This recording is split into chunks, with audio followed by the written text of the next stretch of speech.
All right, let's go ahead and get this meeting started.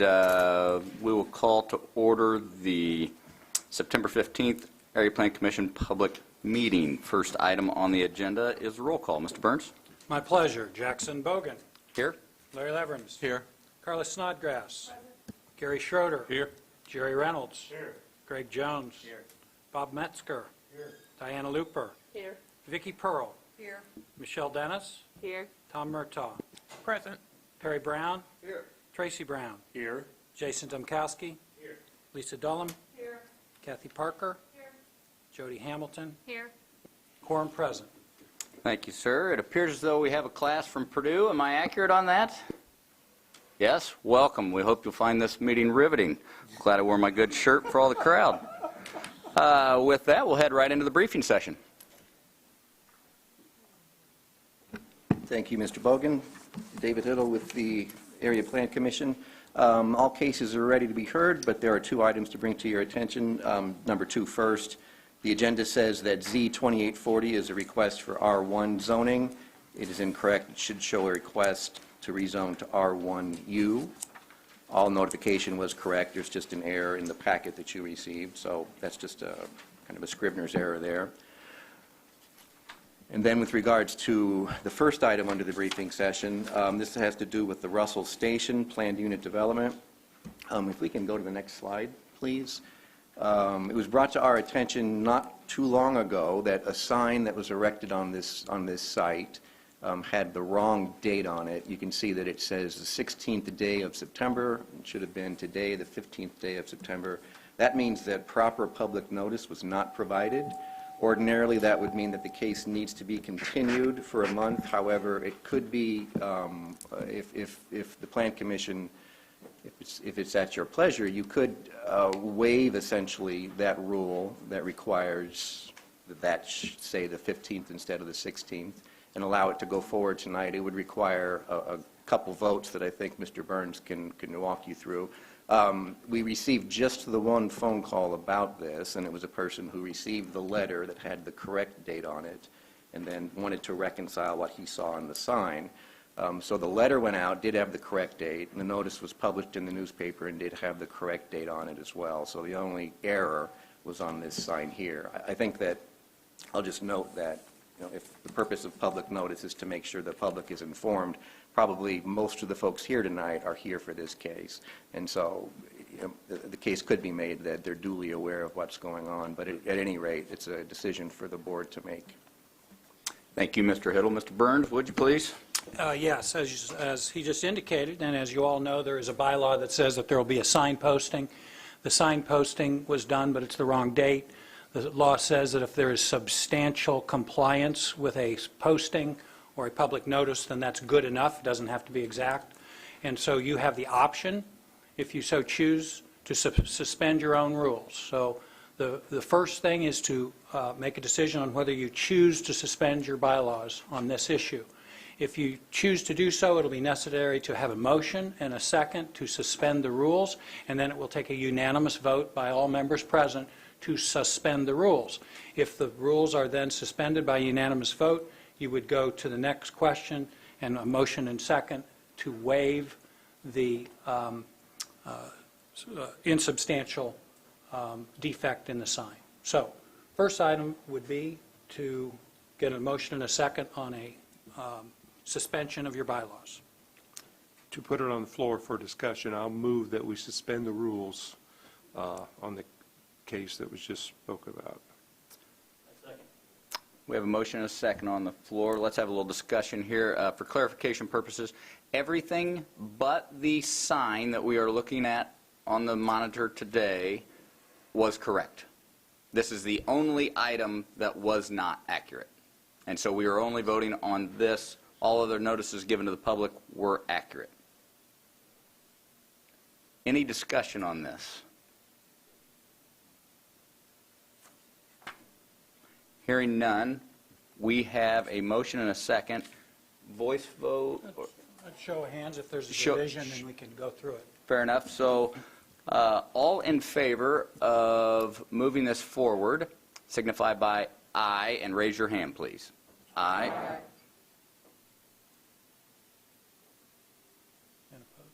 And opposed?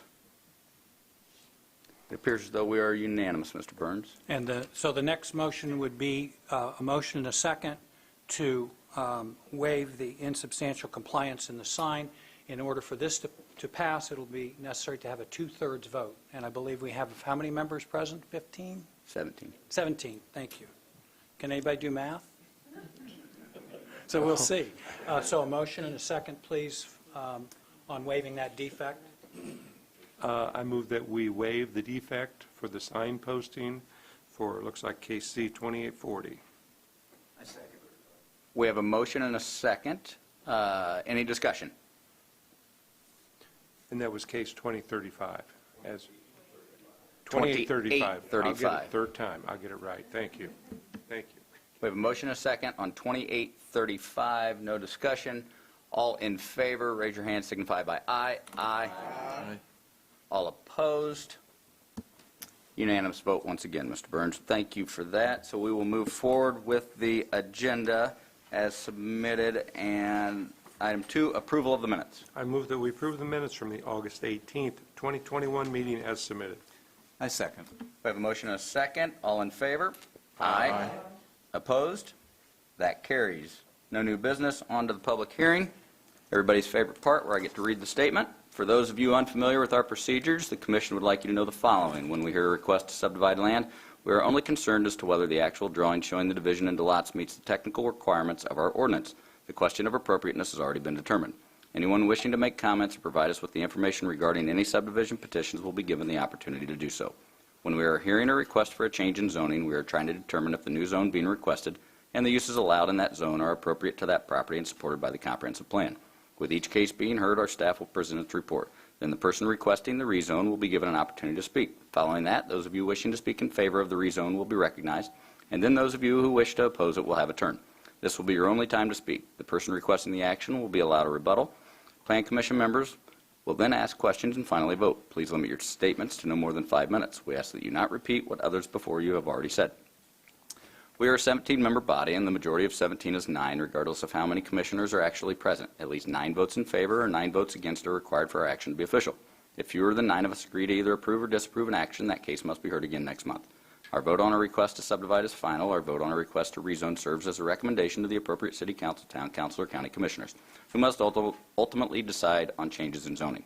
When addressing the commission, please state your name and address for the record. Cell phones must be turned off while the meeting is in session. If you need to make a call, please step out of the room before using your phone. All exhibits presented to the commission become the property of the commission. I move that there be incorporated into the public hearing portion of each application be heard this evening and to become part of the evidence at such hearing, the Unified Zoning Ordinance, the Unified Subdivision Ordinance, the Comprehensive Plan, the bylaws of the Area Plan Commission, the application, and all documents filed therewith, the staff report, and recommendations on the application be heard this evening, and responses from checkpoint agencies. I second. We have a motion and a second. All in favor? Aye. Opposed? That carries. Ordinance amendments. I move to hear and vote on USO Amendment Number 12. I second. Mr. Lamb?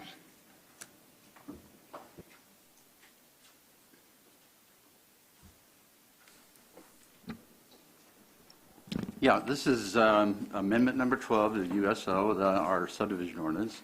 This is just a follow-through from last month's amendment to the bylaws, and also including the amendment to the zoning ordinance for the new definition of lot. So part one of this is just to follow through with the new subdivision applications that were made a part of the bylaws. We're amending Appendix A to remove old antiquated applications that were in the subdivision ordinance, just so there's not going to be any confusion, and also points to the bylaws to know where to find the appropriate application forms.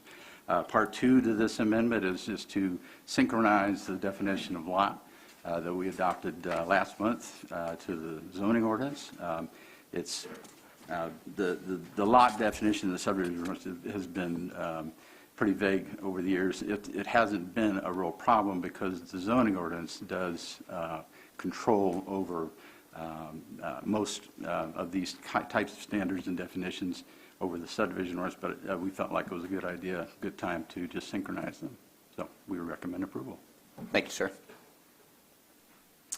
Any questions from the commission members? Is there anyone in the audience wishing to speak on this? I'd like to say thank you to staff, as this is one of those items, the cleanup items, that you don't get much glory for it, but we do greatly appreciate it, and I know there's a lot of time and effort that goes into this, so thank you very much for that.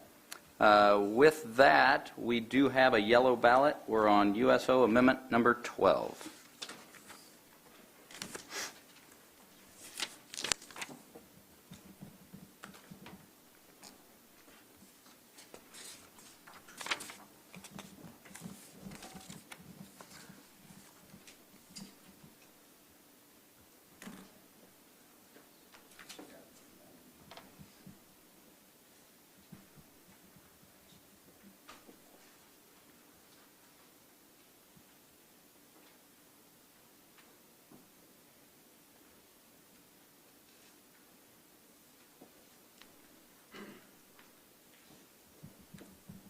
Those are next ones.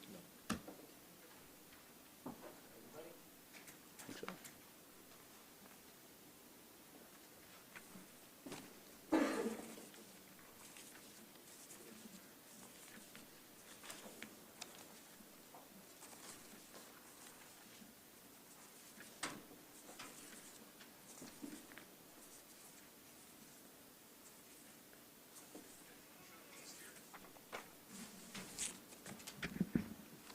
Mr. Bogan, 17 paper ballots submitted, all in favor of the ordinance amendment. Thank you, sir. Subdivisions. I move to hear and vote on S. 5022, Colburn Minor Subdivision, minor sketch. Mr. Lamb again.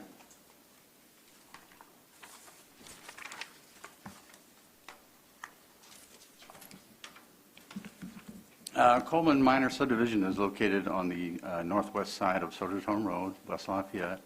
Everything is zoned R1 around there except for the southwestern corner of this project touches on some PDRS zoning. That's the Westport plan development. Of course, you can see on the map there that Arbor Chase is also to the southwest as well. Soldier's Home Road, I guess technically is classified as an urban local road, but they've agreed to, the petitioners have agreed to actually dedicate the right-of-way that would be needed for a urban primary, which will be what that road classification will change to in the future when the new thoroughfare plan is adopted. There's going to be no vehicular access. Let's just zoom in. You can see it's all wooded. There's the proposed sketch plan. That shows the 3 lots. There's an outlot in the back for a sort of a wetland area there. The gray shaded area between lots 2 and 3 is where the access, shared access will be. There'll be NVA or no vehicular access planted along the rest of the frontage for those 2 lots. Lot 1 does not have that restriction. Sewer and water, they're going to put in a force main, private force main that will extend to these lots and down to the southern boundary and tie into the sewer that is provided to Westport. The water line it's on the southeast side of Soldier's Home Road, so they'll be able to tap into American or Indian American water there. As far as any special conditions, the only thing would be that the NVA would be required to be put on the final plat. The others are pretty standard. Staff recommends approval. Thank you, sir. Petitioner's representative. Good evening. Dan Teeter, attorney of Riley, Teeter, and Shire, represent the petitioner. Petitioner's representative is present, as well as Snyder. They'd be happy to respond to any comments or questions that you might have. We concur with staff's report, staff's recommendations. We'll abide by their conditions. We would ask for conditional primary approval. Thank you. Thank you, Mr. Tier. Is there anyone wishing to speak on this? Any questions from the commission members first? Anyone wishing to speak on this? Yes. And if you would, please state your name and address for the record, please.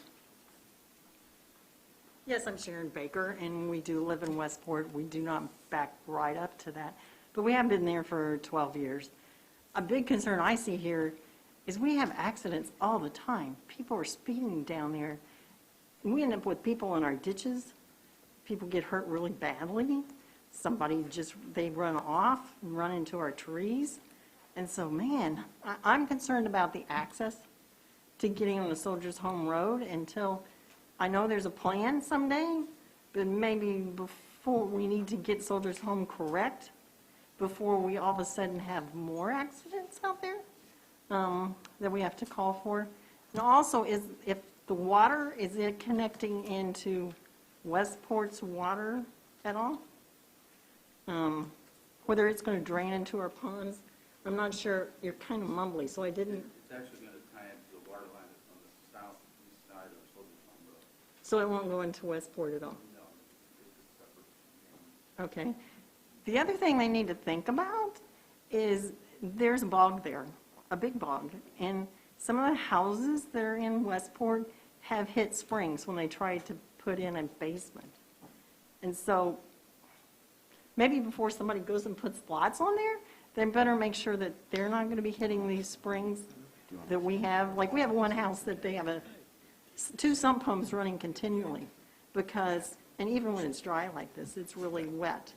In that area where 3 is, when you get into Westport, there are a lot of water issues. And I think it comes from the bog. You know, and we've all been filled in over the years because the part that the state owns was part of the bog initially. And when they put the Veterans Home put in a pond, they traded wetlands and made the pond and put that over as a fill. So there's a little piece in here that is part of the state too. So that's my concern. Big concern is people getting hurt and making sure the drainage is going to work. Thank you. Thank you, Ms. Baker. Anyone else wishing to speak on this? Yes, sir. Hi, my name's Dennis Schlote. The address is 3751 Litchfield Place in Arbor Chase. And I'll just make a comment really on the last point that the last speaker is just about the drainage. My biggest concern is that we make sure that these lots are properly drained. My wife and I live on the northeast side of Arbor Chase. We back up to the woodlands there, and the drainage wasn't done very well in that area. And there's a lot of water back there. So I would just say, and I like the outlot, that's good, because that is a swamp. And I don't know what impact putting in lots 1, 2, and 3 and a home there and so forth might contribute to drainage issues, but I would just say that when these lots go in, we need to make sure that it's properly drained. Thank you for your comments, Mr. Schlote. Just so you know, and Ms. Baker, you can rest a little bit on the drainage side because we are not, if you will, in charge of the drainage piece. It Okay. still has to go before the drainage board, which is after this. Okay. Not directly after this Yep. meeting, but later on. Understand. Thank you for the clarification. Thank you. Any other comments or anyone wishing to speak on this? Commission members? We have our white ballot requesting conditional approval, and no bonding is being requested.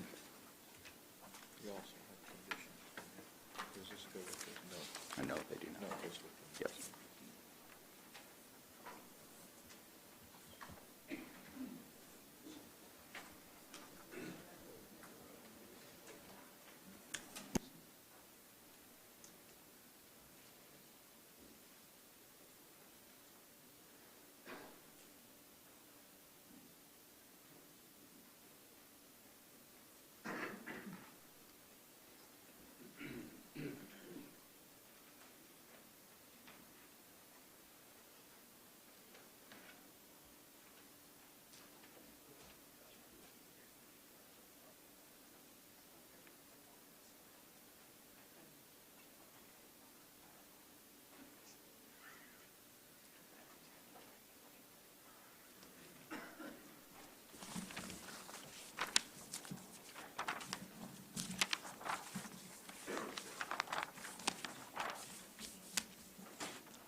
Mr. President, 17 ballots cast, paper ballots, all of them for conditional approval of the subdivision request. Thank you, Mr. Hiddle. S5023. I move to hear and vote on S 5023, Woodrow Subdivision Phase 2, Major Preliminary. I second. Mr. Lamb, we're going to get you a stool.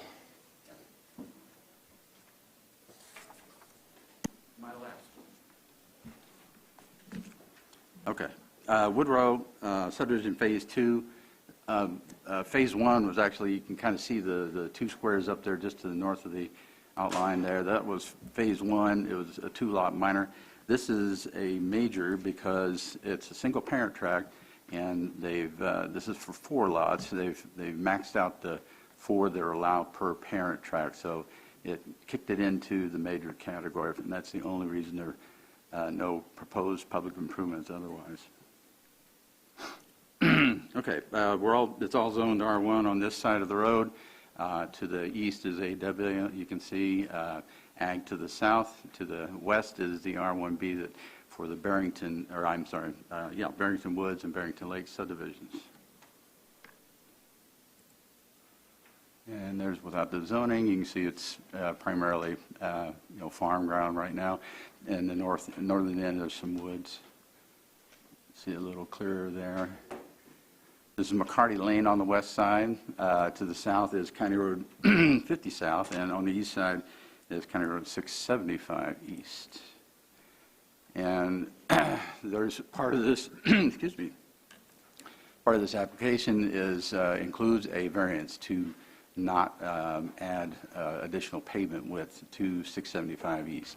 One of the reason why this requirement why this variance has been requested is because as a major subdivision, if you have any lots that are going to have direct access to an existing perimeter street, you're obligated to make that street meet our standards. In this particular case, 50 South does meet that. It's a 26-foot wide requirement. They're only responsible for their half, so 13 feet from the center line. Of course, McCarty Lane meets all the standards that since it was brand new a few years ago. So what that amounts to is 675 East is basically a 20-foot wide road. That would mean they would need to add 3 additional feet on the west side for 4 lots. And all these lots are pretty big. 2 of them are 6 acres and 2 of them are 4 acres. So this is a total 20-acre package here just with 4 lots. The county commissioners did hear this variance and recommended approval to not have to make that pavement widening. All these lots will be on septic system and wells. County Health Department has recommended that they will be able to meet our county health department requirements ordinance. All setbacks are shown correctly. They have requested permission to bond just because they're in that major subdivision category. It's not likely there'll be any public improvements required, but they will require drainage board review either by the board or by the county surveyor's office.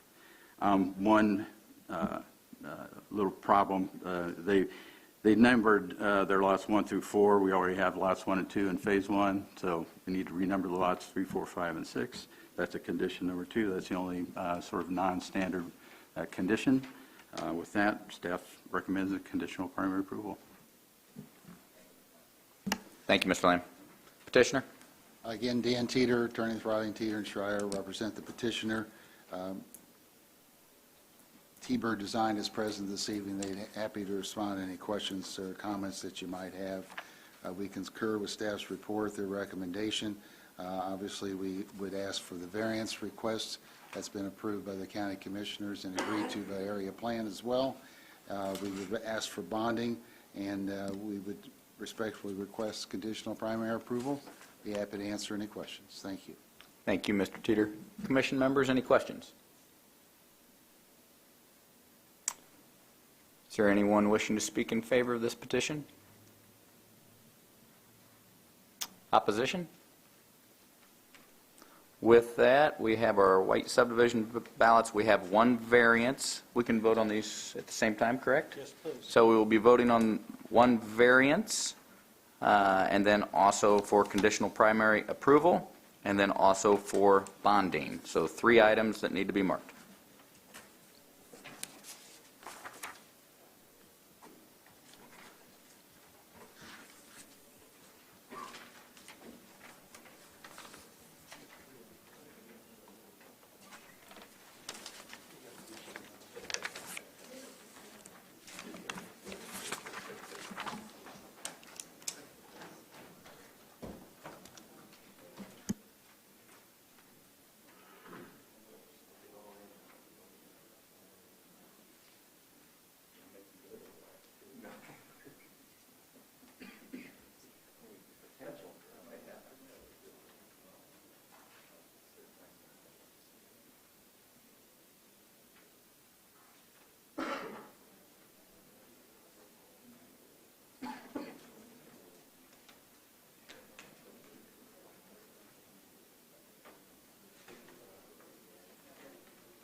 Yeah.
Okay.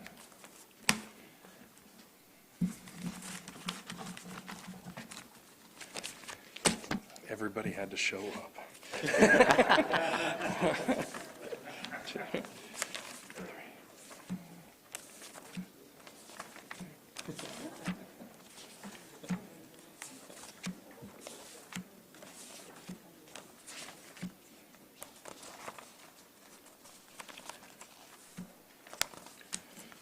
Okay. We have, uh-oh. We have a missing signature. Well, we certainly have a unanimous vote for conditional approval with bonding, but we're missing it. Why don't you just pass it? Might just Yeah. pass it. We'll pass it around, and sadly, I don't know who can identify what it is. Mr. O'Gara, do we have 16 yays in favor without that one? Sounds good. We'll figure out who that goes to. Just send it around. Perfect. You can't tell from no signature who didn't sign it? We can move on. Okay. So that has been approved. We'll figure out the details here in a bit. On to rezoning activities. I move to hear and vote on Z 2835, PCM Properties LLC, Russell Station PD R3W to PDMX. I second. Mr. O'Gara, I believe this one comes to you. All right. Okay. From West Lafayette in the neighborhood that's been affectionately known as the Island, back when it was the surrounding campus area was not incorporated with the city. We're at the corner of 4th and Russell. The current use of the property is a vacant historic fraternity mansion. The Alpha Tau Omega fraternity was housed there for probably some time. We'll go ahead and look at the site plan. They're going to be combining 3 different tracks, essentially, and platting this single lot, a nearly half-acre site, and then rezoning the proposals from R3W to Plan Development Mixed Use, PDMX. Whoops, let me go to the site plan. That's good enough. Okay, the proposal is for a 4-story mixed-use building containing 51 residential units and about 5,000 square feet of ground floor non-residential space, commercial space, and a 31-space ground level parking garage. So the building is kind of sitting on top of its parking lot, ostensibly. We have a curb cut entrance off of 4th Street into the garage, a single entrance. And then the existing alley with this project is planned to be widened to give our west side emergency vehicles a little more elbow room, as well as access to all the utility spaces and, of course, trash service. Go ahead and look at the elevation there. As you can see, it's very much in keeping with a lot of the modern architecture that we've been doing in and around the campus area. This project is no different. But it really does have a nice design to it, and we think it provides a unique opportunity for mixed-use commercial environment. Obviously, the apartment units will be very attractive to students, but then the ground floor commercial, there's really none in the island. It's really all fronted up towards State Street. So this actually provides a little opportunity for kind of corner commercial development right in the heart of the campus in a very unique area. So you're probably going to be very attractive to retailers and other commercial operators who are not necessarily needing that State Street visibility. This is going to be more neighborhood focused. Obviously, a 4-story structure, very much in keeping with the surrounding, especially the newer campus buildings across Russell, are all about that mid-rise level. So staff is obviously in support. We are recommending conditional approval. Conditions are fairly standard, and we leave it at that. I'd be happy to answer any questions.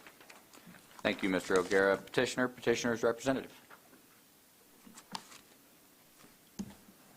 Again, Dan Teeter, attorney with Riley, Teeter, and Schreier, represent the petitioners. Petitioners are present this evening, as well as KJG and T-Bird. Again, would respond to any comments or questions that you might have. As staff's indicated, we're going from R3W to PDMX, properties at 314 North Russell. With the PD process, we've had numerous meetings with area plan staff, both at pre-submission and at draft plan stage. We've also met with the Purdue West Lafayette Joint Board on this matter. We've had input from West Lafayette Police, Fire, Engineering, and Redevelopment as well. The input we have from the Joint Board was also with Michael Gulich, who is the Purdue University architect and is also on that board. We've considered all these comments. We've incorporated many of those into the preliminary plan, which is going to become part of the final detail plan, which will then go to West Lafayette City Council for approval. As staff's indicated, this is in the heart of Purdue campus. It's one of the best sites on campus, in my opinion, for this type of development. We've been very concerned with Purdue's interest in this and with the Joint Board's comments. We've made significant changes to the design that we initially had, even more than what was requested by West Lafayette and area plan as well. If you look at staff's report, they state in there that this mixed-use project is ideally suited for this location, both for its residential options as well as for the ground floor commercial uses. Purdue University Housing, we've also been speaking with them. They're interested in leasing all of the residential space for this project as well. I think that bodes well for what we'd like to do here. We contemplate construction will start in the spring of 2022. We estimate that it's going to take about 15 months to complete the project. We think the cost of doing this project is going to be between $12 and $15 million. It's my opinion that West Lafayette engineer and redevelopment support our request. We concur with staff's report, staff's recommendation. We'd ask for your favorable recommendation. Happy to answer any questions. Thank you. Thank you, Mr. Teeter. Any questions from the commission members?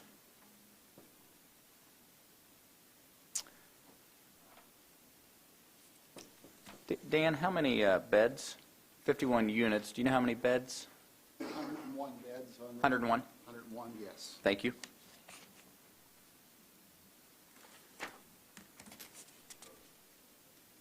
Please.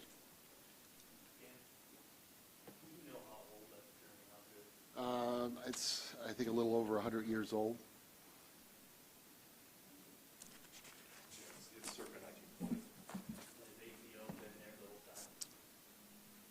Yes, if, you know, I can go through that with you a little bit. It's on the National Registry, okay? And in 2002, one of the fraternity members put it on that National Registry. All right, if you look at the law dealing with that, it says the listing of a property in the National Register places no restriction on what a non-federal owner, which would be us, the petitioners, may do with the property, including destruction. So it has some significance. Is it historic? That's debatable between you and I and the other 40 or 50,000 people in the city. We also looked at the Historic Preservation Commission, and we've confirmed that this is not a locally protected property. So does that answer your question in that regard? Yeah. Any other questions from the commission members? Is there anyone wishing in the audience wishing to speak in favor of this petition?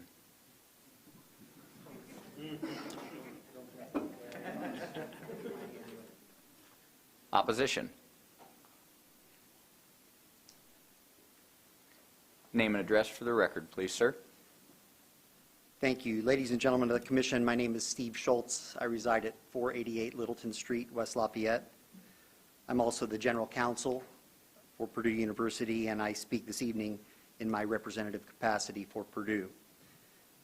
With its spirit of innovation, its significant investment in the State Street redevelopment project, and its historic town-gown relationship with the city of West Lafayette, Purdue is usually and generally supportive of private sector initiatives, particularly when they involve an investment in the heart of the Purdue ecosystem. I think in this case, we definitely appreciate the petitioner's efforts to engage with the Joint Board, which served its purpose as a checkpoint agency, and its engagement with various Purdue functional areas. But I would rise tonight to register Purdue's formal opposition to the proposed action relative to this planned redevelopment. Having had the opportunity to study the plans now in more depth, the university opposes the development as the largest neighboring property owner for this reason. On a fundamental level, the proposed mixed-use development is inconsistent with Purdue's campus master plan. Endorsed by the Board of Trustees 3 years ago, the master plan was put together over more than 2 years in collaboration with university stakeholders and our partners at the City of West Lafayette. It reflects Purdue's vision for a distinct campus identity by creating a more connected, vibrant, sustainable, and collaborative campus environment. Consistent with our educational mission, Purdue seeks to accomplish this vision through the robust utilization of our existing buildings and grounds and the promotion and preservation of our living and learning spaces. Central to this vision are Purdue's plans in the so-called island, which was described earlier, the area that is completely surrounded by Purdue's campus, bounded, of course, by University and Russell Streets on the east and west, by Stadium and State Street on the north and south. Contrary to one comment in the Commission's staff report, and we appreciate their thorough work on this as well, The planned redevelopment represents, their comment was something to the effect that this represents the first significant redevelopment effort in the island. In contrast to that, Purdue has completed numerous developments in this area, totaling approximately $175 million over the past 5 years, including the Honors College, the new Parker Hall, the Bechtel Innovation Design Center, Hagel Hall, which is currently under construction, a long-planned home for the Purdue Marching Band, and the 3rd Street pedestrian mall conversion, which was completed in conjunction with the City of West Lafayette, primarily to prioritize safe campus movements for students. Purdue will continue to pursue these types of developments consistent with our campus master plan and in conjunction with our partners at the city. Similar to the vision for the State Street redevelopment project that focused on enhancing quality and sense of place, Purdue's master plan incorporates features to achieve these ends in the island area, such as greenways, pedestrian malls, and integrated spaces that promote the walkability of campus and that better bridge the physical gap between our learning and living zones for our students. Purdue intends to use our master plan to serve as a framework to guide transformative investments by the university for the campus over the next several decades. So maintaining the stability of this vision for the neighborhood is very important to Purdue. And that's why we've been following our master plan to guide the conception and completion of projects over the past 3 years. To be clear, Purdue is not anti-development. In fact, if this proposed project were in a different spot, we'd likely welcome and endorse it. But long-term neighborhood stability runs through our master plan as a core theme. And this proposed development is a marked change in what we had envisioned for this historic property in the neighborhood. Our plan had assumed the property would be preserved for fraternity, sorority, or other congregate living space for the benefit of Purdue students. Purdue's master plan, indeed, had not contemplated any future development for this area for commercial use. Indeed, our vision was for academic and residential uses consistent with our land-grant mission of learning, discovery, and engagement. Would like to thank the Commission and the staff for your work on this and for considering Purdue's position on the matter.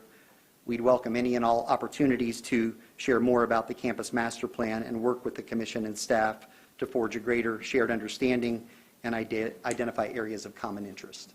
Thanks very much. Thank you, Mr. Schultz. Is there anyone else wishing to speak in opposition?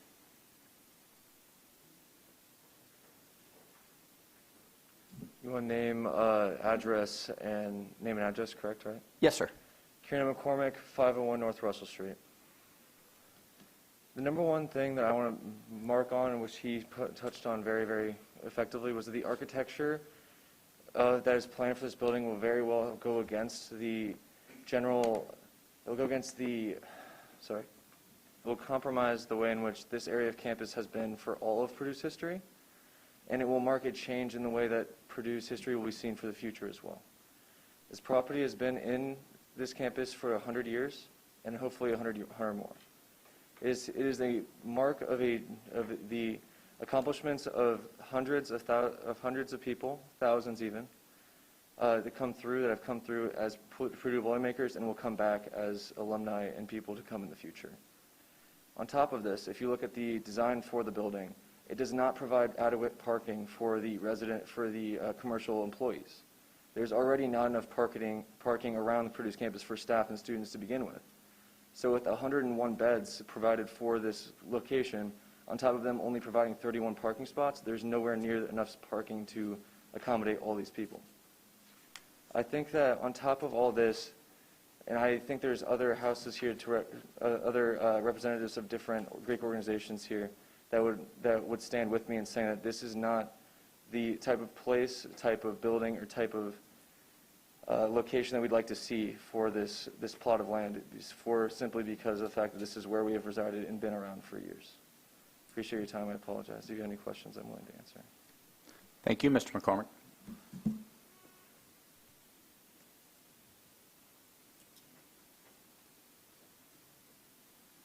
Good evening.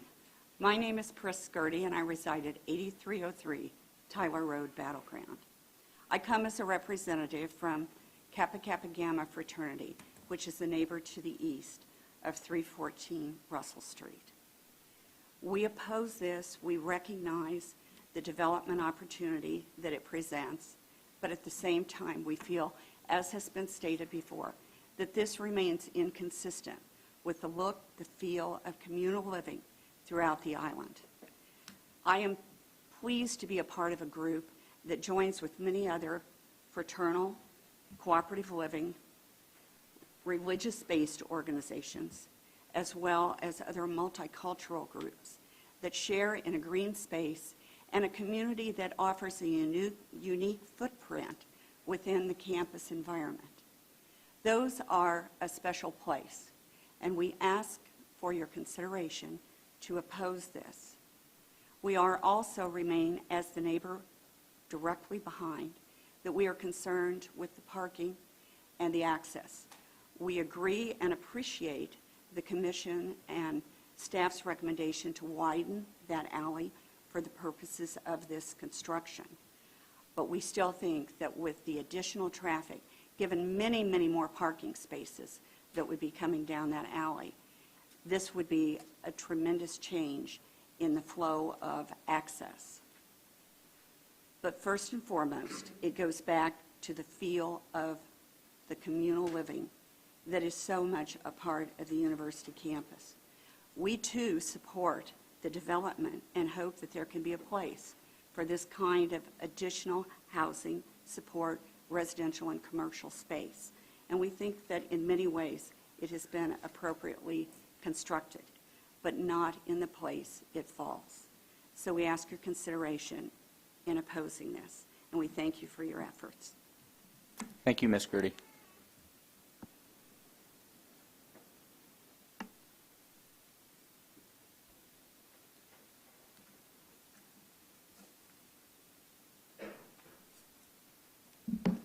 Hello, my name is Garen Young. I live at 6 Rossay Drive, and currently I'm a student at Purdue. And so for the past year, I lived at McCutcheon, and this year I'm going to continue to live at Rossay Drive. So as somebody who traverses the campus a lot, this area is very special to me. I see it quite often. I pass this house every day, and I would like to reinforce what the people before me said, that if you were to develop this here, it would completely throw off the entire feel of the area. It might cause more problems for students with more people coming in and out, and having to further dodge more traffic, even with the street that they closed, to try and reduce that. And they might also start taking up other parking for other students, which would be very difficult, especially for those who live in the area and those who are trying to get their classes or grab something to eat or something like that. Additionally, the house is historic, and I think that to take away over 100 years or roughly 100 years of history would be a great tragedy to those who are a part of it, and I think it would be a little, I guess, just sad. So, yeah, that's all I got. Thank you, Mr. Young.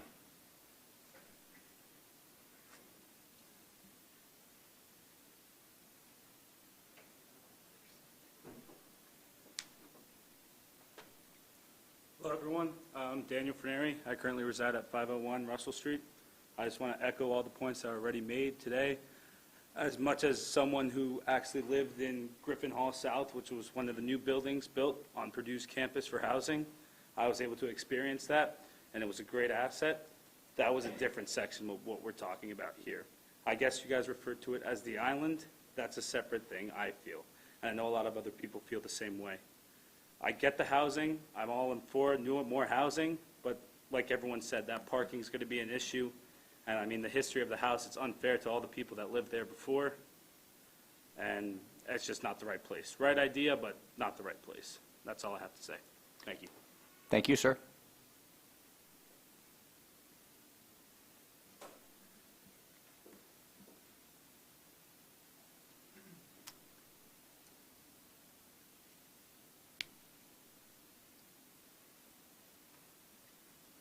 Hello, my name is Cassidy Lessentine, and I currently reside at 519 North University Street. I don't know how familiar you guys are with Purdue's campus as a whole, but right to the south of where the new proposed building is, that is 3rd Street. Anywhere to the north of campus on 3rd Street, Purdue recently renovated it so it is now a walking path. it is no longer drivable. That is something where my junior year, that conversion happened my sophomore year, and I think that alone shows the lack of ability for cars and people to reside on the same street while commuting to and from campus. I can tell you right off the back, I am a member of the island, and Alpha Tau Omega has given me not only memories, people, and just a beautiful place to walk by the campus with, but it is also a part of Purdue University and its history. As everyone before me has stated before, I think without Alpha Tau Omega, there would be a big change in Purdue's construction and aesthetic as a whole. I think this is a really good proposal. However, Purdue can do it in other ways. There are other residence halls right now that see very viable land that these proposals would work in. Everyone before me has talked a lot about the parking, and I do truly agree. University Street, 4th Street, Stadium Avenue, even State Street are all very busy intersections, and I think converting Russell Street to a new renovated dorm with 101 rooms, 51 capacity, will just make the traffic even worse. Not to continue talking about the parking, but parking is a very serious issue at Purdue. There are not enough parking spots for the number of people there are, and I think looking at that alone, the employees are going to think of, the consumers that are coming in, and even the residents there, that is not going to fulfill it. Whether they're going to then park on the street or try to just go in and go out, this is a very foreseeable plan for the future, maybe more of an off-campus area. However, the intersection of 3rd Street and Russell is a place that I would like to see being Alpha Tau Omega. So in conclusion, I would like to thank everyone on the commission and the staff here today for thinking and just hearing everyone's stories up here. And I would love to see the continue of Purdue University, their building, their construction, but preferably not on 3rd Street and Russell. Thank you, Ms. Lestantine.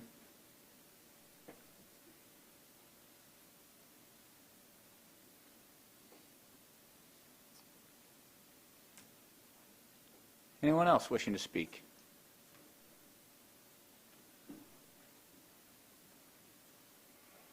William R. Miller. I live at 600 Northridge Drive in West Lafayette.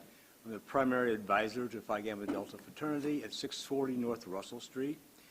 I think it's obvious that the lack of parking is paramount to disallowing this structure in this area, not just the 100 people in 30-some spaces, but all of the people who would be employees of the various complete strip of commercial properties would seem to me would make that very detrimental to people living there with the restriction of parking right now.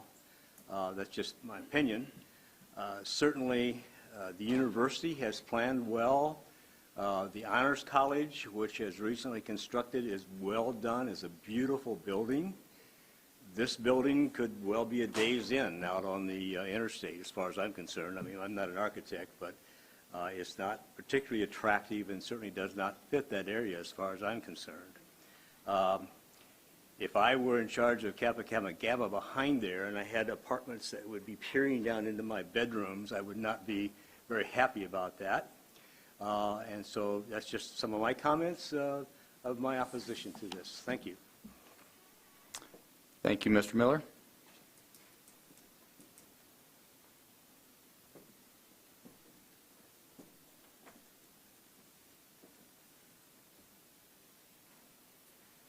Hi, my name is Albert Johnson. I live at 501 North Russell Street. So as a Purdue student with a lot of pride in the beauty of our campus and the homeliness of such, I can say with confidence that a commercial area, quite literally in the center of campus, will only detract from Purdue's feel. Additionally, this location is right at the edge of a huge Greek life area, as you may know. I don't know if you ever tried to drive through there, but I believe only Russell Street is a two-way street. Every other street surrounding that area is one way. And so it's not exactly the ideal location for a commercial area when cars are going to be having a lot of trouble even driving around there. Thank you. Thank you, Mr. Johnson.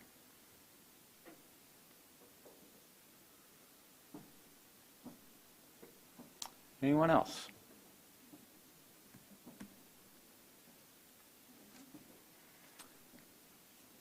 Rebuttal? Just a few comments. I guess I have to get this off my chest. I went to Purdue. I graduated from Purdue. I love Purdue. I'm really offended that we spent, I don't know, 6, 8 months or a year's worth of our time. Purdue's known about it this whole time, and Purdue says nothing. They have their architects on board. They have their housing on board. The attorney now comes a year later and says they don't like it. Totally offended with that. You know, what they're basically saying is that Purdue University has the right to do whatever they want over there, which I guess they can do that. They don't own this property. We own the property. They're trying to control the property that we own, as are some other people in the rebuttal. I don't think that's appropriate. I don't appreciate that. Purdue is going to eventually, at some point, perhaps tear this down and put up another building like they have across the street. Will it look a lot like ours? It'll probably be much bigger, have glass just like ours, have all the other amenities that we might have, perhaps more, perhaps less. So it's just a matter of time when we're going to see the same thing, but the difference is Purdue doesn't own it, but Purdue wants to control it.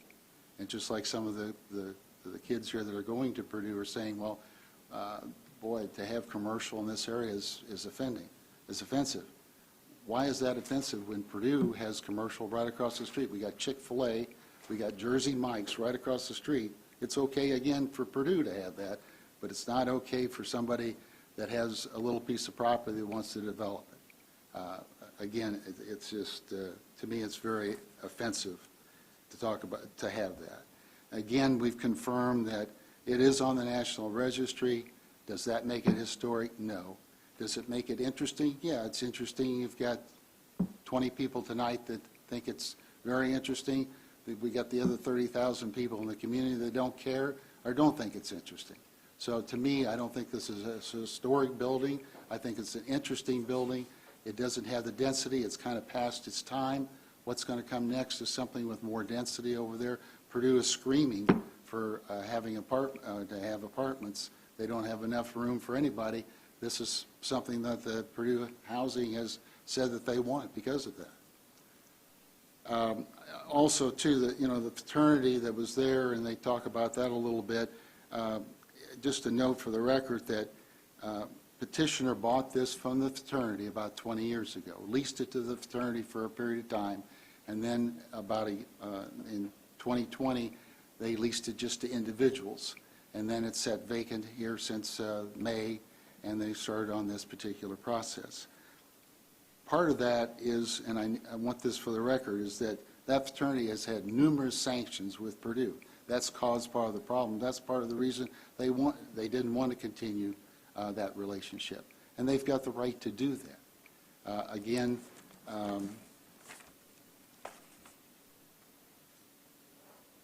I would say that our request for rezoning is proper. We've met all the requirements of the comprehensive plan, the subdivision ordinance, the zoning ordinance.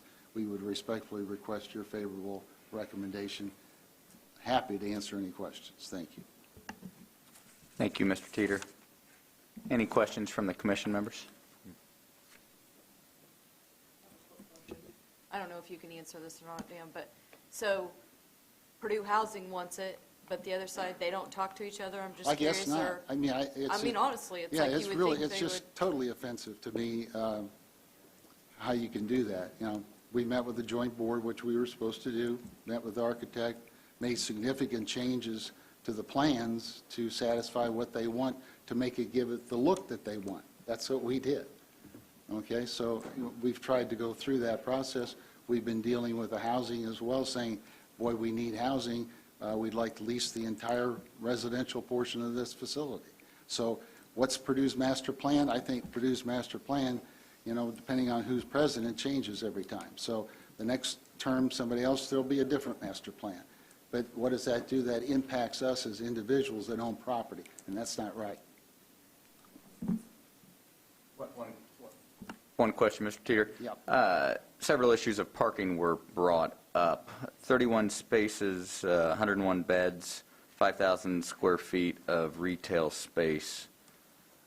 Concerning or rebuttal on that? Not at all. We got West Lafayette that doesn't object to that. Area plan doesn't object to that. Purdue across the street has 2 burger doodles in there. There's no parking. There's no parking anywhere over there. There's students. It's the middle of campus. They ride bikes. They walk. Is there some cars over there? Yes, very few. Our parking has no impact on what's going to happen over there. Purdue continues to shut down alleys to make it less comfortable to have cars. So it's going to be it's a walking campus. That's what they want. I think that's great. And I think we got more than enough cars. I don't think we even need the parking that we've got for what we're proposing. Thank you. Yep. Any other questions?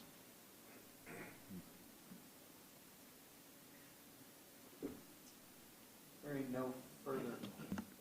Sorry, I keep forgetting to turn this back on. Hearing no further questions, we have a yellow ballot. This is Z 2835.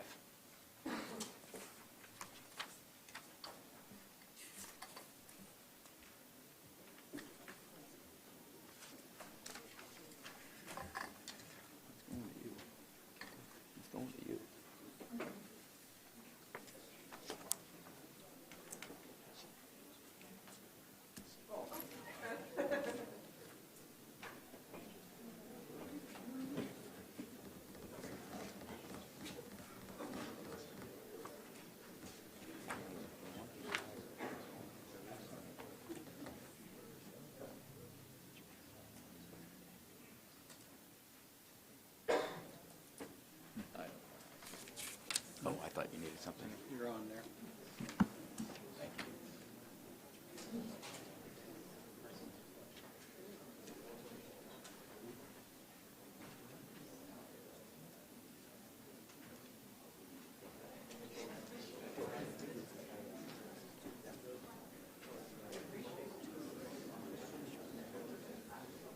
A few more over here. Is that everybody? All good?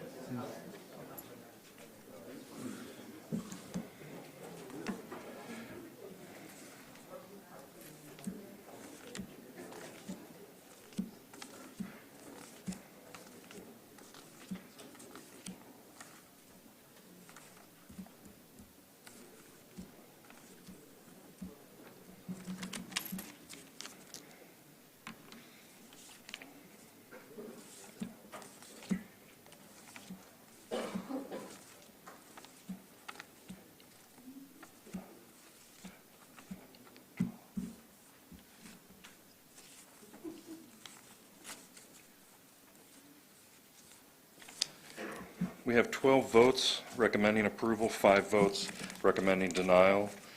That recommendation of approval will continue to City Council next month. Thank you.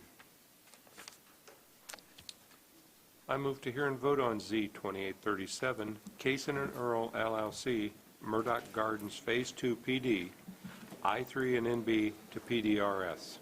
I second. Let's give it a minute for everybody to clear out, if we would, please. Shocked they don't want to stay for the rest of the meeting. Something we said.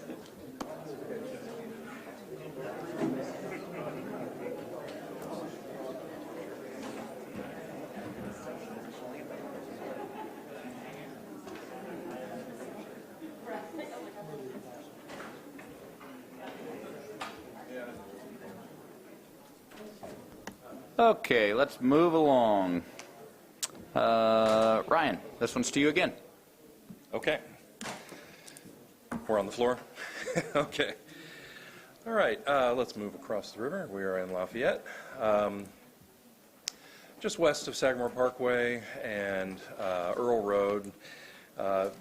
Quite a unique split-zoned site, currently zoned I-3, and the western kind of quarter zoned neighborhood business. The proposal is to switch to planned development residential for a multifamily apartment complex. To that end, we do have multifamily zoning across the street, R3 zoning, as you can see there. And then we have R1B, R2 off to the northwest, R1U, quite a scattering of zones. And then, of course, the MRU off to the immediate west. The site's presently cleared. Whatever used to be there is no longer. Go ahead and go to the proposal. As you can see, this is a unique part of Lafayette's kind of traditional grid. This is actually kind of a ditch section street. There's actually no curb and gutter out there, at least complete. So it's sort of an unusual part of the old grid that didn't get the urban treatment, but this project will help fix that. This is the proposed area that they want to consolidate into this lot, this area of just over 2 acres, oriented towards the corner. It's a low-density apartment complex, consisting of kind of traditional, kind of standard apartment, kind of garden court apartment type look, and then actually townhouse. The townhouse urban form. It's obviously all for rent, single lot project, but it does provide sort of a unique niche in this area that's really transitioning more to a residential environment as these non-residential zones have had their time, and there's property owners have interest in doing something different with them. So this is very much kind of continuing. This is itself the second phase of the Murdoch Gardens kind of concept. Staff believe this is definitely a worthy addition to Lafayette's housing stock, providing a diverse option for potential residents coming into the area. So we are recommending conditional approval. Conditions are all fairly standard. Be happy to answer any questions. Thank you, sir. Petitioner? This job may cause me to start drinking early. I don't know. With that, again, Dan Teeter, represent the petitioner. Petitioner's representative is present, as well as KJG, to answer comments or questions. Staff's indicating we're requesting rezone to PDRS for this property. It's on the corner of Quezon and 30th Street here in Lafayette. It was formerly a manufacturing facility for quite some years. It's been vacant now, I want to say for 4 or 5 years anyway, so just a vacant piece of ground at this point. Petitioner owns the apartments to the west of this. Petitioner owns the office building to the east of this, and they also own some land to the south of this. So they've got quite a bit of this area under their control. There are additional apartments to the north. There's a 12-foot alley used as green space by the homeowners on the south, and then they have their 6 single-family homes still in that particular area. Again, with the plan development process, we've had numerous meetings with the Area Plan Commission, with redevelopment, and we've also met with the mayor on this particular project. The mayor is supportive of our request. I believe everyone's going to have to agree that it's a great use for an old and tired industrial site, and with the housing shortage that we have in the community, I think this is an excellent idea for this particular site. Concur with staff's report, staff's recommendation. Happy to answer any questions. Thank you. Thank you, Mr. Teeter. Any questions from the commission members? I have one. Mr. Teeter? When Ryan put the picture up of the lot, the yellow line was running through some buildings. Is there some demolition going to occur on the south end of that? Well, or is the line just off? Is that building gone now? It is gone? It's gone. Okay. Old photo. Okay. Very good.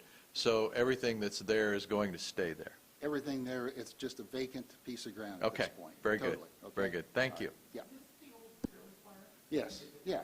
So I can't remember. I remember, the problems it had, and it's probably been 10 years ago. It quit, and I don't know when it was torn down, but it's been in the last 5 to 10 years, probably.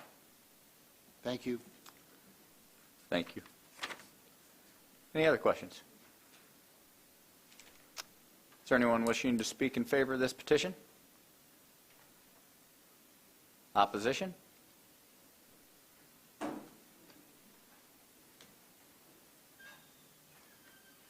Good evening. My name is Randy Strood, and I live at 3014 Ferry Street. And if you pull that other picture up again, you'll be able to see the backyard of my house.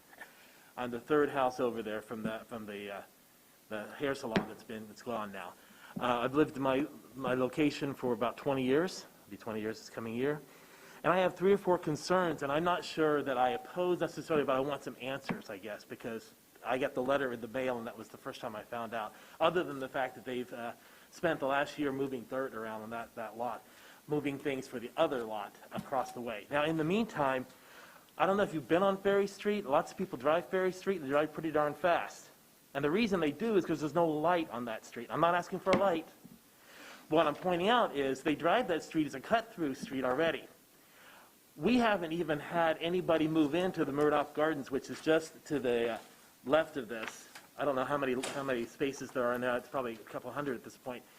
We haven't even had people move in there yet, and the traffic is already that bad. We had a person, as my neighbor pointed out and reminded me, we had a person a couple years actually get killed on that street because of the traffic, and they couldn't get across the street with a vehicle. So there's a traffic issue there to begin with, and that's before we add the cars that are in the spaces that haven't been filled yet, the apartments, before we even build this. The second thing I'd say is there's a drainage issue in our area, and I think he mentioned that this area didn't get a lot of the treatment, so to speak. I'm hoping that will happen on the other side, because right now the apartments that are there now, even when they're just watering their lawn, that drainage is going all the way down the street, going over a block to try to find a spot. And that's before it rains. And this past week we had a couple of huge storms. And my neighbor and I both have issues in our basement with water backing up. So it's already an issue for the city that's not been dealt with very well. The other thing I want to ask is, if you can imagine for a moment that that's your house, the third lot over, and all of a sudden you've got an apartment behind you that's 3 stories up looking right into your backyard. We heard this mentioned a moment ago about happening into the sorority house. I prefer to have privacy too, So that's something I'm a little concerned about. I haven't seen the design the other direction, so I don't know if you have a picture of the way the building's going to look. We have from above, so I don't know if it's a 2-story, 3-story, I'm not sure. But the other, two. The other issue I would have is, another concern I have is the alley they mentioned. So if you put that light back up with the yellow line, I'd appreciate it, because I want you to see where that is. That alley right there is basically brush right now. It's very difficult to get through and so forth. And once you build buildings on the other side of that, the only way to get into that back area is going to be going through a very small space between people's garage and their house to try to get any kind of equipment back there and so forth. It's going to make kind of difficult. So I don't know what kind of space is between my property line and theirs, and whether they're building their building right up to the edge or not. That would be an interesting thing to have answered, perhaps. And I guess my greatest concern is that we've already built a lot of spaces on the other side. I know they want to get going pretty fast. They put them up pretty fast anyway. We haven't even seen what the effect is of those yet. And now we're already on the next plan. So I think it's kind of concerning to me, and I hope that maybe the city and you as the Planning Commission, and I recognize a lot of friendly faces, I hope that you'll consider at least try to get some answers on some of those questions, because for me those are really concerning. I'd like to eventually retire, and I'd like to sell my house, but if my 76-year-old house is backed up with property that's looking right in the back window, it's going to be a little hard maybe for me to figure out how I can get somebody to do that. And I'm, of course, not the only person on that street that might want to eventually do that as their investment. So I appreciate your concern. Thank you. Thank you, sir. Is there anyone else wishing to speak in opposition of this?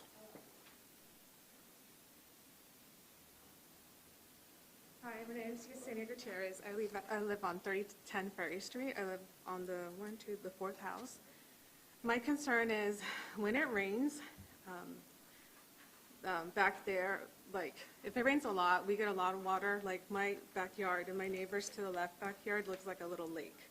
So I guess my concern is, are they going to put like a alleyway, like cement? Are we going to get more water stuck there? That's my concern. The other concern, kind of what he said, is the traffic on 30th and Ferry. There's been accidents there before. I've almost been hit like twice there on that 4-way stop there. So I'm just concerned about traffic in that area and the water, the drainage. Thank you for your time. Thank you.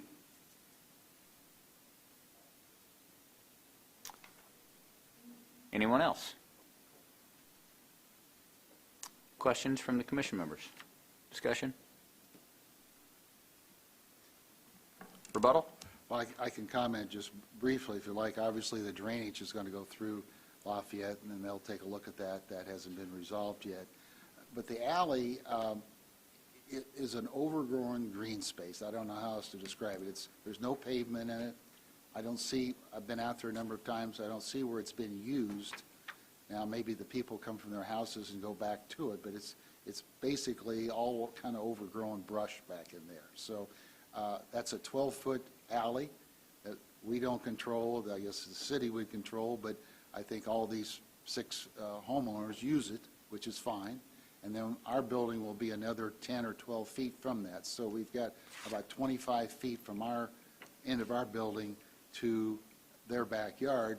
And if you notice on the picture, their houses then are another probably 15 feet, maybe 20 feet from that alley. So there's a lot of buffering between the two of them, in my opinion.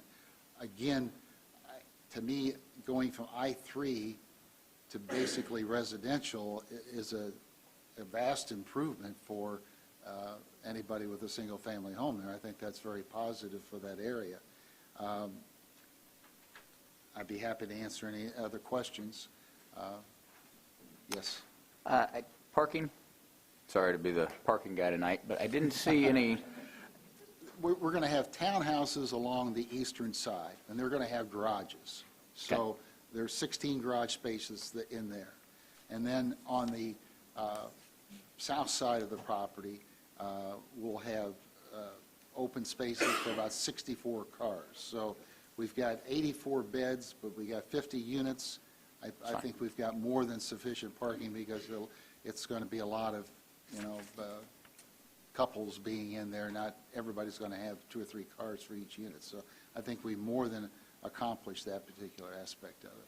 So 64 spaces for 84 beds, 64 includes the 16 that are... Well, 64 plus 16. So 64 plus 16. 18, 80, my math's not good tonight. 80 of 84. 80 versus 84, so I think we're in good shape there.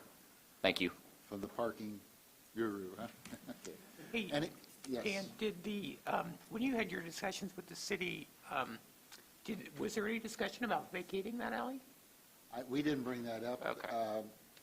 To me, I think it's a nice buffer to have. I mean, if it was vacated, then half of it's going to go to us and half of it's going to go to the property owners. I think it's better just to let dead dogs lie and let them utilize it. And when you say the neighbors are using it, they're just using it as green space. Well, I mean, I don't know if, I haven't seen a neighbor out there, but we're not using it, and it's, it has some scrub trees in it, and I think the people probably use some, put some stuff back there, a lawnmower or whatever. Thank you. One final question as far as vegetation between the properties. Is that a buffer yard needs to be put in? No, buffer yard's going to be put in on the property, on the park, or the office building to the east. Okay. They put in their half, we're going to have to put in our half. It all owned by the same party, so Right. there'll be a buffer yard there. There's no requirement because it's residential versus residential. Gotcha. Okay? Thank you. Yeah. So, Mr. Teeter, there's not going to be anything that separates the... Probably 40 feet.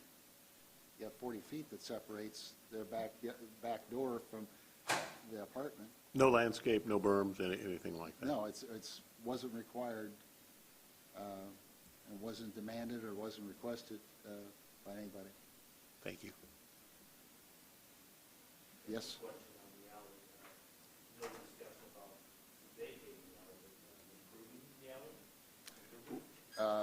In talking to the mayor, he didn't bring that up. I would suspect that, he doesn't, it's not going to be driven over, I don't think. So, I guess somebody could come in there and mow it and take all the shrub trees, but those shrub trees do give some buffering to the area. So I would suspect that the homeowners don't want to see that touched.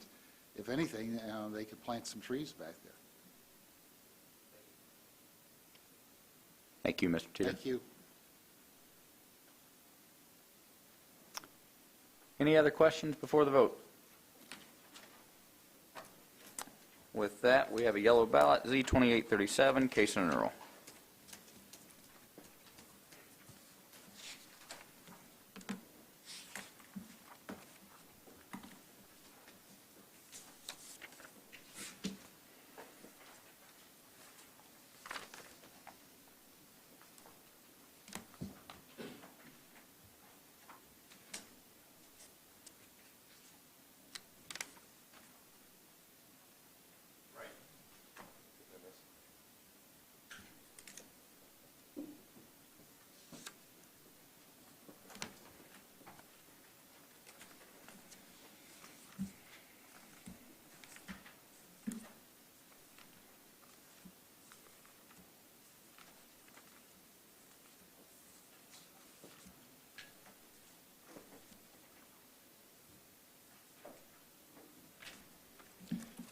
17 ballots recommending approval.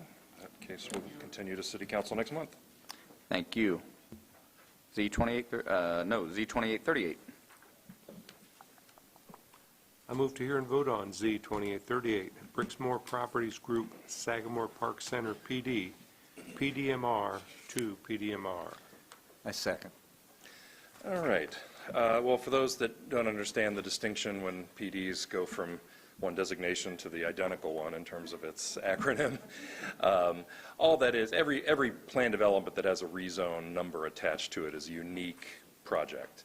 But the designation itself is almost immaterial. It depends on what the case is and what plans go with it.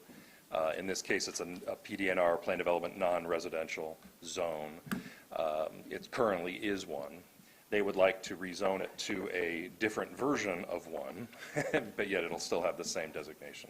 So that's the distinction there. And so for this effort, and the rezone case history speaks for itself, this property has been rezoned a million times. Most recently in 2016, to make way for the expansion of the Payless and a kind of recladding of the existing buildings that were there, with the exception of and then of course the creation of the gas station. All of that was roped in together to create the current two-lot project. Here's what it looks like today, and after this rezone, it'll look the same. Nothing's changing. Basically what we have, I'm calling this a change in use plan development. This was all prompted by a potential commercial operator that was interested in coming into the site, but based on the use table of permitted uses allowed with this plan development back in 2016, that particular use was not permitted. And the administrative officer for any locality is unable to add uses City Council hasn't already approved. So elected officials get that power of changes in zoning and with respect to land use.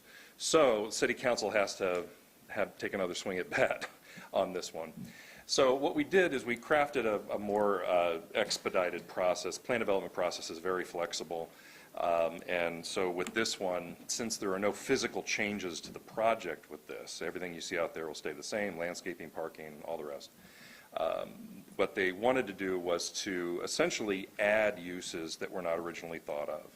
And the way they decided to go about it was to use an existing zone, the general business zone in this case, and then provide a list of exclusions, things that you can't do, that you could normally do in GB. And this was based off, and Administrative Officer West Lafayette, Chad Spitznagle here. He has a lot of experience with this. And we sort of based it off some other GB sites along Sagamore Parkway and NB sites that have done a similar sort of thing, where they did a rezone and then they did a commitment to exclude a bunch of uses. Well, we're essentially doing the same thing here, just through the PD process.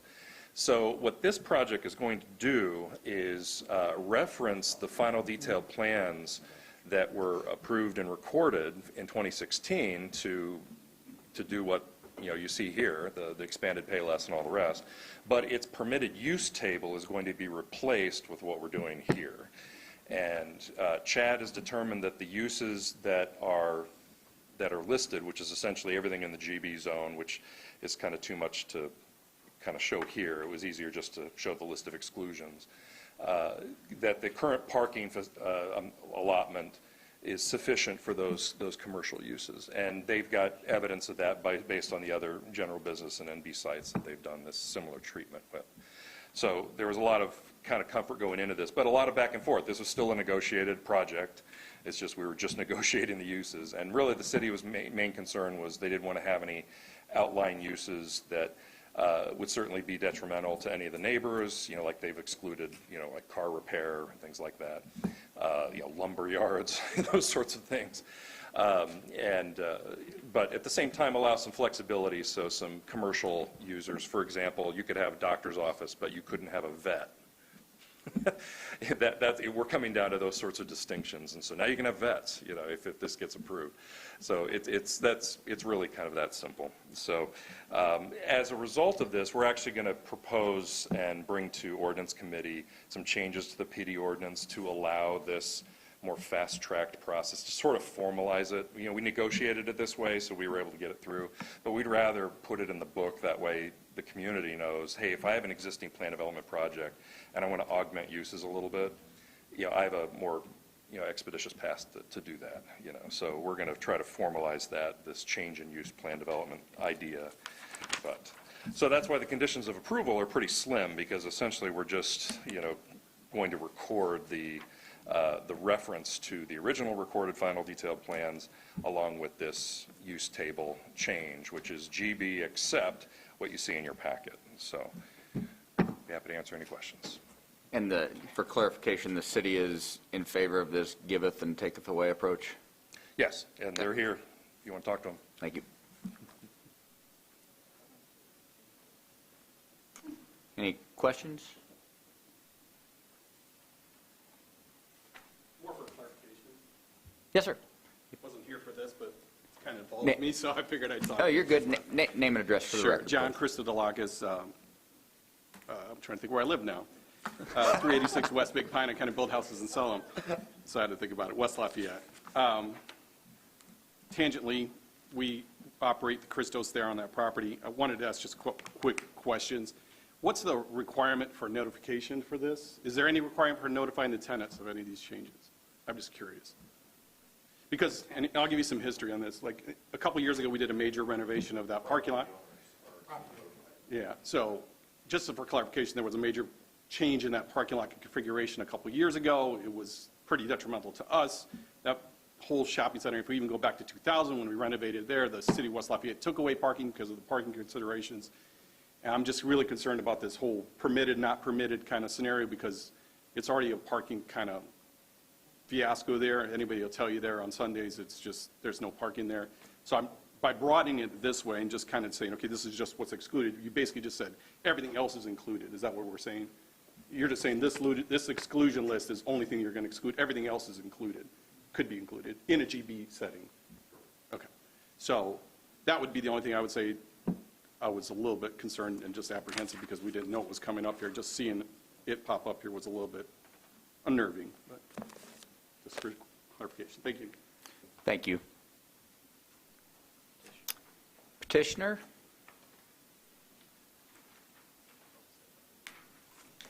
Thank you, Mr. Chairman. Joe Bumbleberg from Ball Eggleston. I represent the petitioner in this matter. Mr. O'Gara's explanation of how we got where we are was pretty good, and I've been with him through the entire process, and it's an interesting problem that we're trying to solve. We have created in Tippecanoe County numerous plan developments. Nearly all of them will have a narrative list with them, and we hope that when we draft that narrative that it will exist and be operative forever, and we all know that isn't going to happen. And that's exactly what happened here. A narrative that was done many years ago suddenly became one where there was a use that nobody had thought of, but that others think would be a good one. So what happened here was the vet hospital came along. They wanted to locate. They went to the appropriate authorities, both here at the APC and with West Lafayette, and everybody said, can't do it. The narrative does not permit it.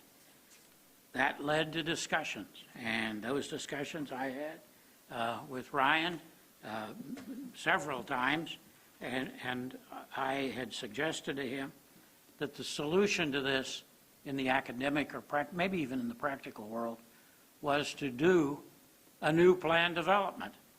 And after we got started, 6 months later, and how many thousands of dollars later, we might have the solution done. And that didn't sound to me, and ultimately I convinced Ryan, didn't sound to him like a really good practical solution to what is this problem. So he and I started to talk about how do we come up with a new kind of system indeed aiming maybe for a change in the ordinance, but a way to handle this small kind of problem, which is a paperwork nightmare if we do it without, if we go through the old process. So we came up with the idea of using the ordinance use table. We dealt with West Lafayette a couple weeks ago. An entire day I spent, I think, on the telephone between West Lafayette and Chicago, and God knows where that lady was up there, but she was running back and forth, and we would look over and talk over an item in the use table and either take it out or leave it in there. And so we came about with a solution that you're seeing here this evening. The principles, I think, that we adhered to was that in this kind of process, when we get it all done, that the AOs are going to have a voice in the process. With Mr. Burns's observation, this is going to be a process that will still comply with what we all believe to be the statute, and that is have the legislative bodies be the ultimate actor in this whole thing, and we think that will work, and notices.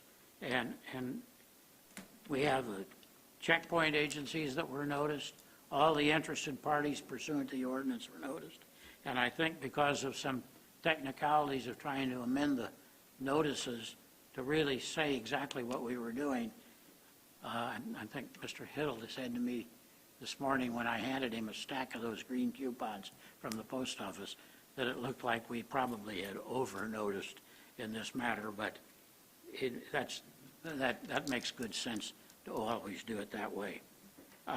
We have a map here, if anybody's really interested, of where this installation will go, and it'll be near the Sagamore Parkway end of the area, and in what they call 10B and 10A or something like that. But it's a small area, and they've already picked that out. But I think I got some other information that, because you have typically been curious about these kinds of uses. Banfield Pet Hospital operates 1,000 of these pet hospitals in the United States and Puerto Rico. Typically, they are located inside an existing PetSmart facility. But the proposed one here, which is going to be, interestingly enough, the second one in Indiana, the first one is on 86th Street in Indianapolis, and it's going to be outside. The one down there is outside PetSmart, and so here we're doing it different too. They are the largest general veterinary practice in the United States. They employ 3,600 veterinarians.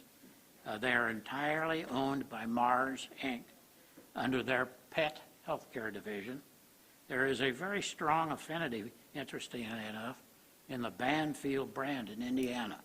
Now, I didn't get a chance to explore that, but somebody evidently is doing well selling their product here.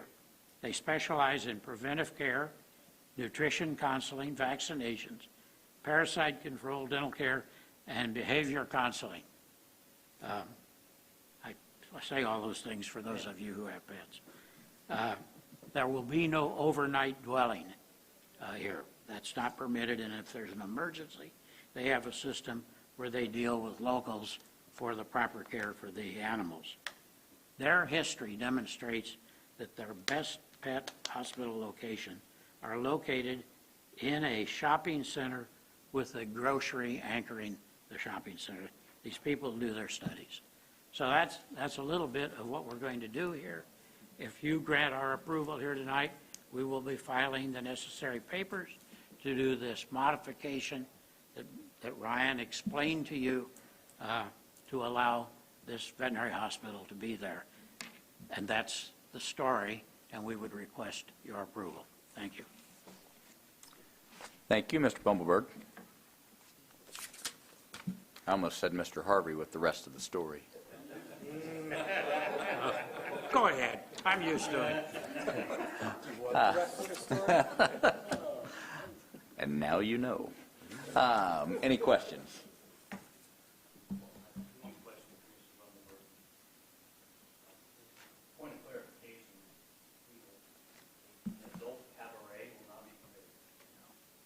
think so. I'd have to look, the list is about that long, and that strikes me as one, the general tenor of West Lafayette on this was that they didn't want anything that was going to look like it was, on the shady side. Is that the old policeman in you asking that question? Okay. Is there anyone wishing to speak in favor of this petition? Opposition? Questions? Having none. Z 2838 Bricksmore Properties. We have a yellow ballot.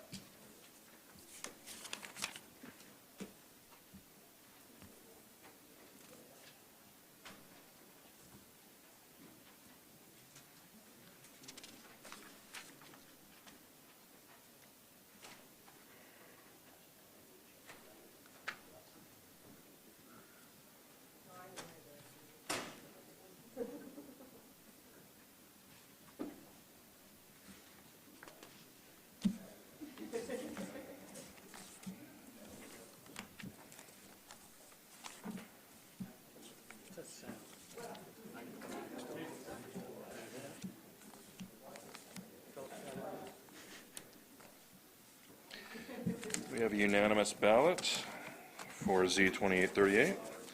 That will go to West Side Council next month. Thank you, sir. Z 2839. I move to hear and vote on Z 2839, John Christodolakis, GB to R3. I second. Mr. Hiddle. Should be able to roll the wheel there. Roll the wheel. Okay, thank you. Thank you.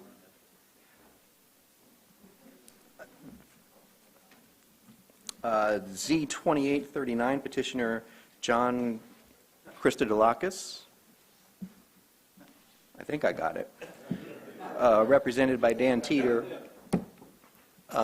This is a request to rezone about a 1¼ acre site. It's north of Sagamore Parkway, not on the road, but a little bit removed from the road. It is currently zoned GB for general business. The request is to rezone it to R3, which would allow for multifamily development. The site is unimproved right now. It and a lot of the area around it was recently removed from the floodplain after a study done by FEMA revealed that the floodplain as previously mapped was more onerous than it need to be. So the floodplain is constricted there along the Cuppy-McClure regulated drain, allowing for development to take place that hadn't been allowed before. The property in the general area, the kind of development that predominates is there's multifamily, there's mobile home parks, mini storage, freestanding restaurants, commercial strip centers. So as you typically see along Sagamore in this area, it's more intense commercial and high-density residential uses. And the pattern really is that you have commercial along Sagamore, and as you go north, you have multifamily districts, and then you have lesser residential districts, so the intensity decreases. So what's being requested here would kind of follow that pattern, so that you would have commercial along Sagamore, and then going north, you would have a layer, if you will, of multifamily, and then further north, you would have single-family development. The site's been zoned GB for a long time and never developed in any manner for commercial use. And what is proposed here would fit with what's on the ground in terms of nearby zoning, and would kind of represent a parallel change in terms of proposed intensity. So staff is supportive of this and would be happy to answer any questions you might have. Thank you, Mr. Hiddle. Petitioner, petitioner's representative.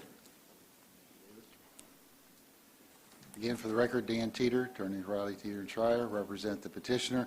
I call him John Christo because I can't pronounce the last name either. But John's present tonight, as you're aware. Requesting rezone to R3. It's a 1+ acre site, north side of Sagamore Parkway West on what's called Paramount Drive. We're surrounded, in my opinion, by R3 to the north and west. We will be required to put a buffer yard to the east, which is a strip center, and it's zone GB. Petitioner has not finalized plans yet for this site, but contemplates 30 units here, which will be a mix of 1- and 2-bedroom units.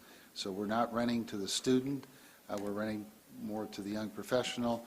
The students like the 3 and 4 bedrooms, which we will not do for this particular site. Occupancy in this area is 95% plus. And again, with a housing shortage, something like this, I think is sorely needed in the community. So we would request your favorable recommendation. Happy to answer any questions. Thank you. Thank you. Questions, Commission members? Is there anyone wishing to speak in favor of this? Good evening, Chris Shulman, Gutwein Law, here on behalf of the neighbor, Market West LLC, is in support of the rezone petition. Happy John can't put a restaurant there.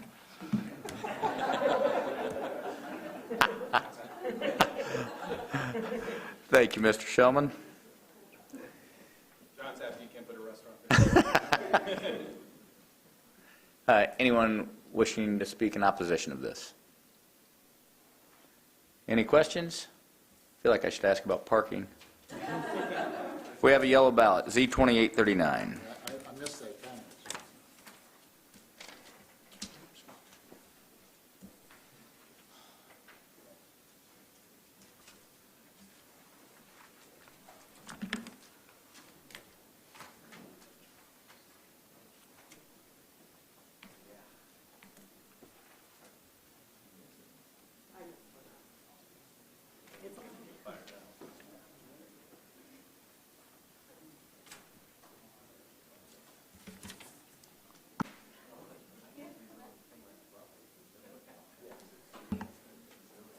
I predicted 2 hours.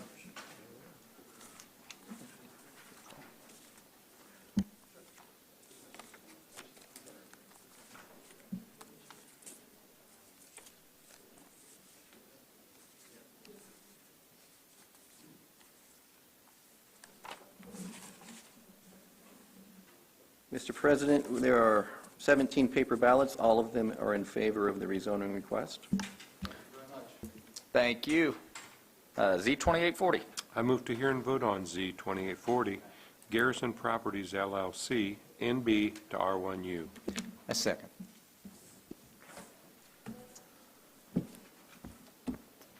David Hiddle, Area Plan Commission. This is Z2840. Petitioner Garrison Properties is requesting to rezone a total of about 3/4 of an acre in the unincorporated town of Stockwell in the southeastern part of the county. Rezone from NB, which is neighborhood business, to R1U, which is single-family residential, and urban. U is for urban, which is appropriate for a town area, an older town area. There's actually 4 lots here. They're each 25 by 80. Older urban lots, again totaling about 3/4 of an acre. I believe the petitioner's ultimate intent is to create, build one house on here. So here you're seeing in play the matter that you approved last month and this month, redefining lot to allow for a person to build a house over a 4-lot area without having to hire a surveyor to remove the intervening lot lines. So that's a good thing. Like I said, this is in Stockwell. You can see all the area that's red is zoned NB for neighborhood business. It's been that way for a long, long time. Probably the reason is that planners way back when thought that the existing commercial district, which is just south of here, might expand to the north along the railroad line, which runs to the east.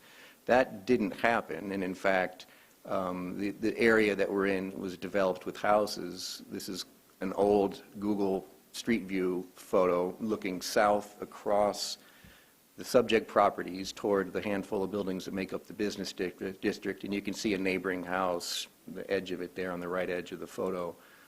So the area has historically been developed with houses. This is downtown Stockwell, or about half of it, 2 of the 4 buildings.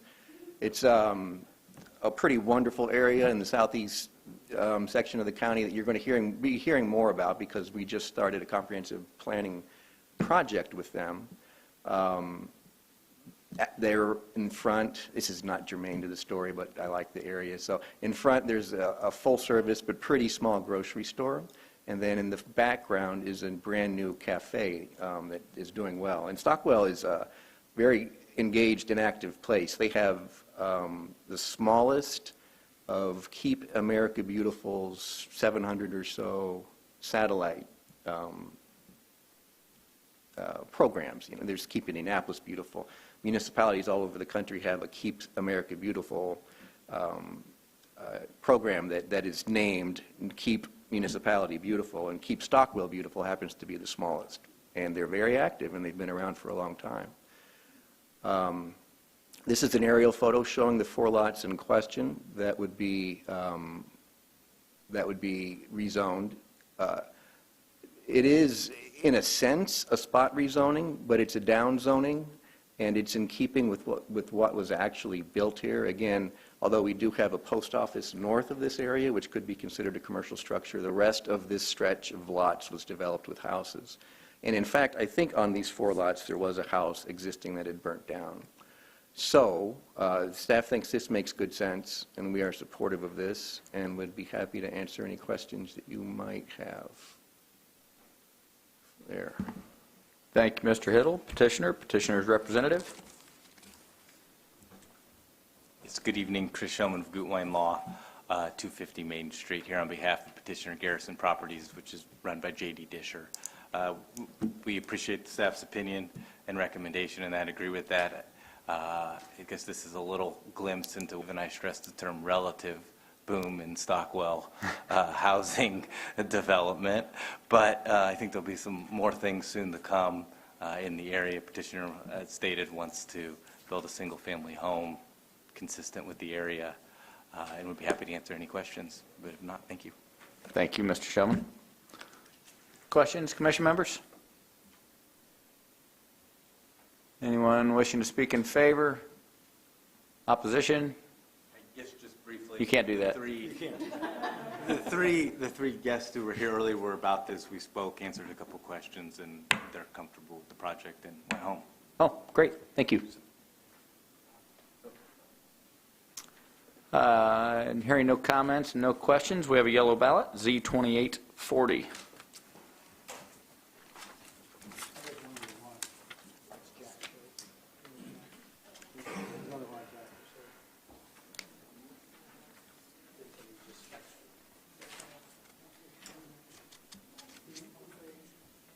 You're out.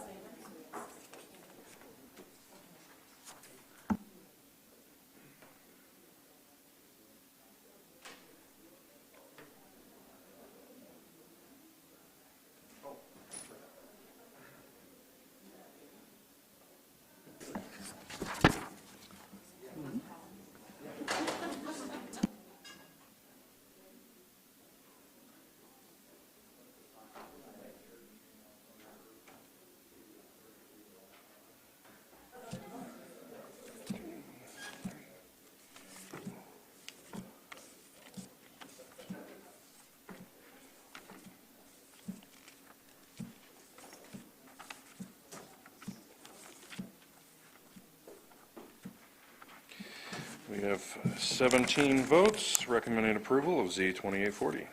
That will go to the county commissioners next month. Thank you. Administrative matters, anything to add, Mr. Hiddle? Approval of the October Executive Committee agenda. I move the following request for subdivision be placed on the October 6th, 2021 Area Plan Commission Executive Committee agenda petitioner's request. Placement thereon being without reference to compliance or non-compliance with the adopted subdivision ordinance.